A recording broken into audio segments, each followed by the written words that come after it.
Hi, I'm Pat Kelly. Okay, in this problem, they give us this curve and they give us this point, and we're asked to find the equation of the tangent line to that curve at this point. You've done a few of these problems before. Hope you remember that your goal here then is to find that equation of the line. So my real work is going to be over here using that point slope form of a line. Okay, and then in order to put some stuff in here, we need a point, which we have, and we need the slope of the tangent line. That's the derivative. So the work we have to do for the calculus side of this is to get the derivative from this equation. Okay, a quick glance at this equation, you can see your x's and y's are kind of intermingled. So you should be thinking implicit differentiation. And since it's in this lesson, they threw an inverse trig function at us as well. So let's just go ahead and do our differentiation. From left to right, x squared becomes 2x. Here's actually a product rule, so the derivative of the first, which is 1, times the second, left alone, plus the first, left alone, times the derivative of the second. Here's the new material. The derivative of inverse tangent is 1 over 1 plus the argument squared. But since it's implicit differentiation, then you need to remember to multiply by the derivative of y, which is y prime. Now I'll continue from left to right. I get to my equal sign. Derivative of y is y prime, and the derivative of minus 1 is 0.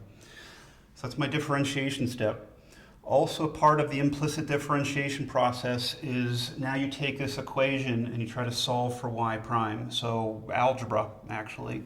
I'll leave my 2x and that second term of the arc tan of y on the left side of the equation, and I'll throw that next term on the right side of the equation, y prime minus, I'll slip the x up into the numerator, 1 plus y squared y prime. I do that so that I can factor out a y prime on the right hand side, left side still the same.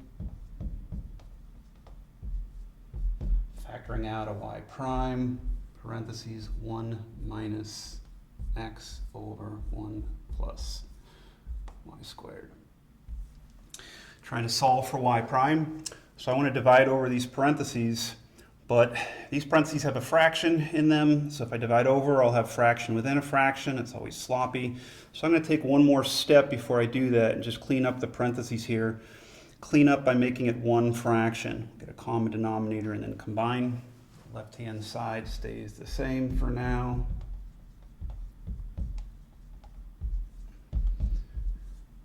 Just working on the inside of the parentheses, getting that common denominator 1 plus y squared, and then I'll be able to combine the numerators. It's not squared.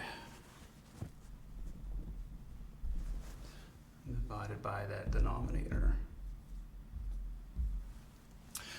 Okay, I like that better now, trying to solve for y prime, because instead of actually dividing over that parentheses, I'll invert and multiply. I avoid the fraction within fraction that way. 1 plus y squared times that left-hand side, 2x.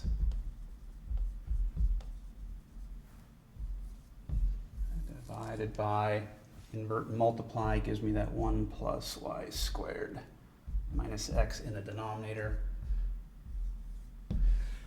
And that all equals y prime. So that's good work in terms of finding our derivative using implicit differentiation.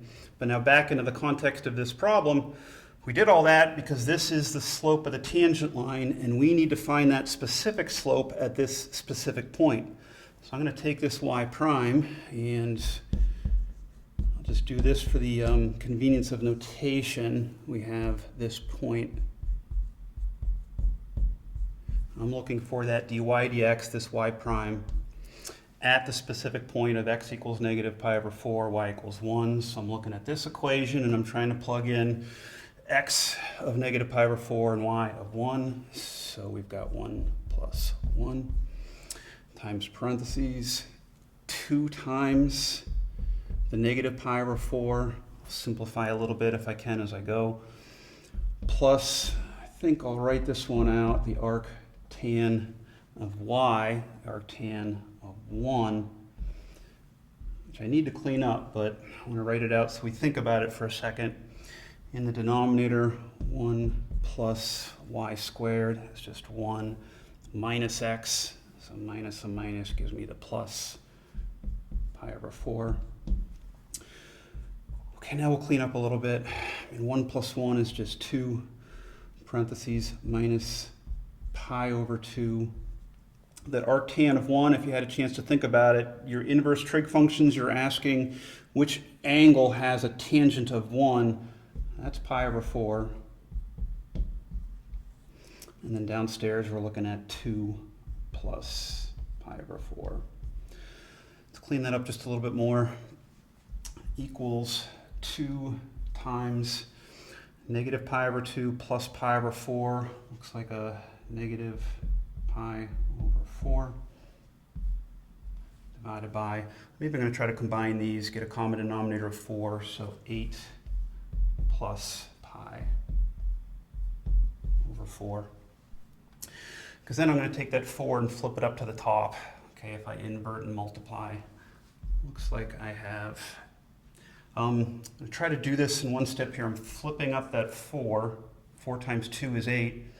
But then it's divided by 4 right away. So 8 divided by 4, I'm going to negative 2 pi divided by 8 plus pi.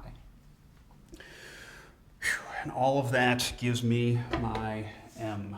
This equals m. Okay, almost done. That value of m, then I want to put into that equation. So let me come down here. Just grabbing that blue equation, y minus the specific value, 1, equals the specific value of m minus 2 pi over 8 plus pi. Parentheses, x minus a minus plus pi over 4. And a little bit of cleanup if we can. Push through the parentheses. This one equals minus 2 pi 8 plus pi x. The 2 and the 4 I can reduce a little bit, so I'll just have pi squared over a 2 down here, 16 plus 2 pi. Okay, so I'm just going to try to take one more step to get into the slope-intercept form, usually preferred as a final answer for a straight line. Y equals, I'm really just taking the minus 1 and putting it over to the right-hand side, minus 2 pi over 8 plus pi x. That plus 1, I'm going to write that first actually just so I can keep this minus sign as subtraction. This is algebra, I'm sure you can follow. And the benefit here then is I do have my y equals mx plus the parentheses is b, so slope-intercept form. Okay, that should be our answer. Thanks and hope that helped.